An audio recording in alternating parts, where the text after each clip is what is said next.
brought to you by Nova शुद्ध घी।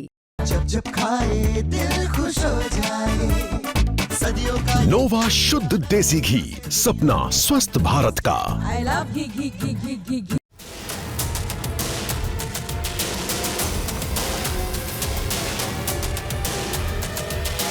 श्रीलंका में भीषण बाढ़ के बीच भारत ने मानवीय आधार पर पाकिस्तान को अपने एयर स्पेस के इस्तेमाल की इजाजत दी। पाकिस्तान की राहत सामग्री लेकर जा रहे विमानों को भारत ने रिक्वेस्ट के 4 घंटे के भीतर ओवरफ्लाइट क्लियरेंस जारी की, लेकिन इसके बाद पाकिस्तान अपनी पुरानी आदत से बाज नहीं आया। तथ्यों को तोड़कर, कहानी बदलकर उसने दुनिया के सामने एक बार फिर भारत पर उंगली उठाने की कोशिश की। दरअसल पाकिस्तानी मीडिया ने तो दावा कर दिया था कि भारत ने पहले उनके विमानों को एयर स्पेस से गुजरने की इजाजत देने से इनकार कर दिया था। सोशल मीडिया पर यह नैरेटिव फैलाने की कोशिश की गई कि भारत ने कठोरता दिखाई, जबकि हकीकत इसके बिल्कुल उलट थी। दरअसल श्रीलंका में चक्रवात दितवा ने भारी तबाही मचाई थी। ऐसे में कई देश उसकी मदद के लिए आगे आए और इसी कड़ी में पाकिस्तान ने भी अपनी राहत सामग्री लेकर जा रहे विमानों के लिए भारत से एयर स्पेस क्लियरेंस की इजाजत मांगी।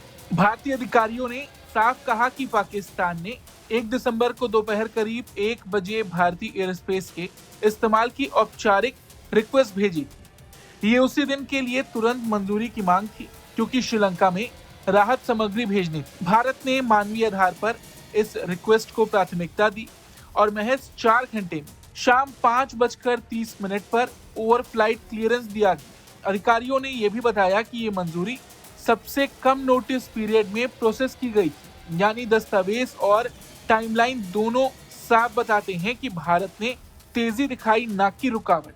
हालांकि पाकिस्तान ने यहाँ भी एक नैरेटिव फैलाने की कोशिश की, लेकिन भारतीय अधिकारियों ने जो जानकारी दी उससे ये बात समझ आ गई कि पाकिस्तान यहाँ भी झूठे नैरेटिव फैलाने से पीछे नहीं हट रहा। हालांकि देखा जाए तो जमीन पर सच कुछ और। श्रीलंका के लिए लगातार भारत राहत और सहायता भेज रहा है। चक्रवात दितवा ने श्रीलंका में दशक की सबसे भयावह तबाही मचाई। सैकड़ों मौतें, सैकड़ों लापता और राष्ट्रीय आपातकाल की घोषणा। ऐसे समय में भारत सबसे पहले मदद के लिए आगे आया। प्रधानमंत्री मोदी ने श्रीलंका के राष्ट्रपति से फोन पर बात की, संवेदना व्यक्त की और भारत लगातार ऑपरेशन सागर बंधु के तहत श्रीलंका की मदद कर रहा है। भारत अब तक 53 टन राहत सामग्री श्रीलंका भेज चुका है।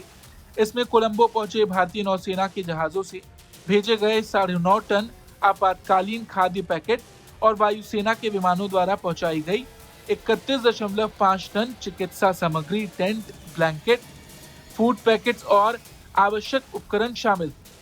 राहत सामग्री के साथ भारत ने मेडिकल टीमें और एनडीआरएफ की रेस्क्यू यूनिट्स भी भेजी, ताकि जमीन पर तुरंत मदद पहुंच सके। इसके अलावा भारतीय नौसेना का आईएनएस सुकन्या त्रिंकोमाली पहुंच चुका है, जो अतिरिक्त 12 टन सहायता सामग्री लेकर गया, जिससे कुल राहत 53 टन हो गई। इतना ही नहीं, भारतीय वायुसेना अब तक 300 से ज्यादा भारतीय नागरिकों को श्रीलंका से सुरक्षित तिरुवनंतपुरम ले आई है।